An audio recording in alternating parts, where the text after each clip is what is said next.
I'm infertile. I mean, fucking hell, I almost got canceled on Instagram because I'm like, you're not infertile.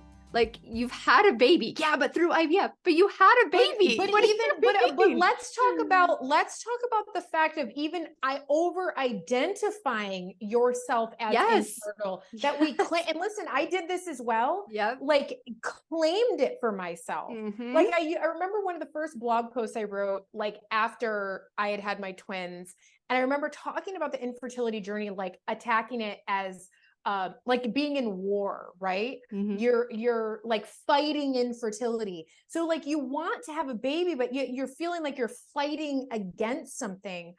And I think that it's so important that we look at riding the waves of the emotions. Yes, there are going to be heavy emotions. You are going to feel, for most people, you're going to feel grief.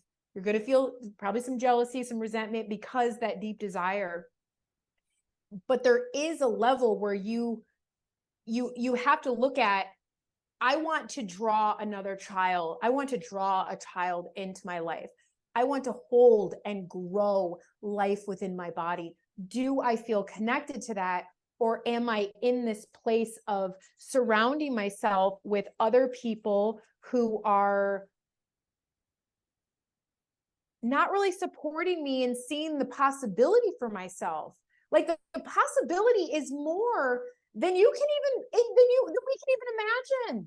But we identify what's possible through the title of infertility, through statistics, through our age, and through like what maybe a doctor has said, instead of going, you were designed for this. What is a connection to that feel like? And when you feel connected to that, what are the choices and the steps that you take? But we go back to what we were talking about before. There's an industry behind cultivating that suffering. And so one of the things I teach is stop saying that I am infertile. Yeah, your fertility journey is a part of your experience, and it will always be with you. My fertility journey impacts how I mother. It impacts everything. It's still, after all of these years, it still has certain ways that it impacts me. I see it more of as a positive way now, but that, like, you saying, it's like saying I'm anxious. No, you're experiencing anxiety.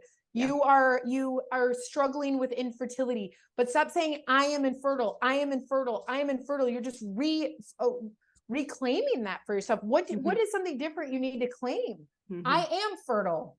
The possibility of pregnancy is a possibility for me. Yeah. And I think that when we're in those lower places and we're in that place of suffering, we're easily manipulated into thinking that we need things that maybe we don't in order to have a baby. And there's a whole industry being built on that. And so this even goes to, again, working with a coach, working with a healer, working with a doctor. If there are red flags and things that don't feel good, and you don't trust your doctor, you don't trust the people you're working with, change. Yeah. Make a different choice. Choose someone different. You should feel, I have a client, she's talking about, like, what does the feeling of fertile feel like? What does feeling fertile feel like for you? And do you feel fertile? Like, and that's not just in the physical sense, but like in your life, do you have a fertile life? Yeah. You got to find the joy now. You have to. And like we said, the baby is not going to bring the joy. It's not, right? Because it's not going to fix your relationship. Nope. It's not going to fix your life. No. It's not going to fix the thing within you that needs to be satiated in some way. It is not going to do that. Yes, you will be able to move on. And maybe that part of you that just wants to be a mother will be filled. But the idea that your child is going to somehow miraculously fix all the things in your life, yeah, I agree. Yeah. And this has been like a super raw like conversation, which I love and appreciate. And I hope the listeners aren't not like, oh my God. But I think they're used to it in this podcast because I have zero time for fluff, right? Everybody feels like this journey is already long and they should have been pregnant yesterday. And the truth is the real conversations are they might be tough to listen to.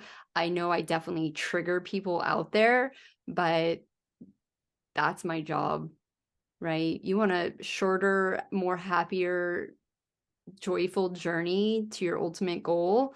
Like, start radically looking at yourself. And most people are tired of the bullshit too when they come to this stage. Yeah. They're And like, look and start to look at like how far you've already come. Like, look how far you've already come and all the work that you've done and how much of a gift that is going to be to your baby. And I hope from this conversation, it comes off empowering and lights a fire